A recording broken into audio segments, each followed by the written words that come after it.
වයස කිය මට වයස තාම මම 2008 ඉතින් හදලා බලන්න 17යි නේද වෙන්නේ. ආයික 17යි තාම. වයසට යන්නයි මල මගුලක් නේද. කොල්ලන්ට සාපේක්ෂව කෙල්ලන්ට වයස යනවා වැඩි ඈ. හරි.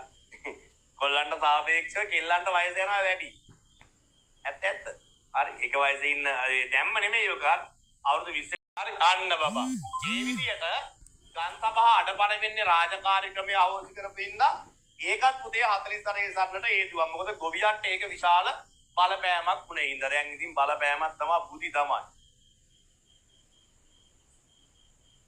එකෙක් කියනවා ඉතින් අපේ වයසත් එක්ක බලපුවාම අපිටත් මේ ඉතිහාසය උගන්වන්නේ 100 කෙනෙක් තමයි කියනවා. හරි? බොල ඔය ගුරුවෝ හරි මේ දකි හරි මේ යකෝ එච්චර වයසක් පේනවද මට? මට තාම 16යි මාසෙයි. මේ ඇත්තට තමයි 2000 ඉපදුනේ. 14 දෙකක් නරියා. හරි අර කීප එකක් මේ අතර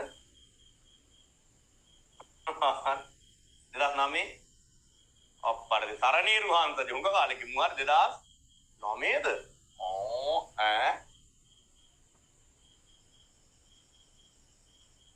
මේ අයි එකේ ගෙදන්න අපි 75 ලෝ උඹේ කියාත්ම වෙන්ද 75 ඉපදෙන්නේ නැත්නම් මේ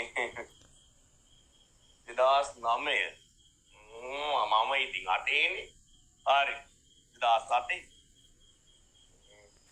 තුන්වෙනි එක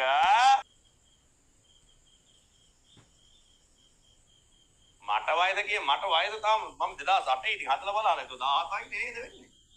ආයික 17යි තාම. වයසට යන්නයි මල මගුලක් නේද. කොල්ලන්ට සාපේක්ෂව කෙල්ලන්ට වයස යනවා වැඩි ඈ. හරි. කොල්ලන්ට සාපේක්ෂව කෙල්ලන්ට වයස යනවා වැඩි. ඇත්ත. හරි. එක වයසේ ඉන්න දැම්ම නෙමෙයි ඔක. අවුරුදු 20 විතර බැන්නාම පස්සේ බලන්නකො. හරි. මේ එහෙම එකක් තියෙනවා. ඒක කියලා මම 6 වසරින් ඉඳන් ඔයගේ වයස හොයන්න තාම හොයාගන්න ඕන. 9 වසරින් ඉඳන්.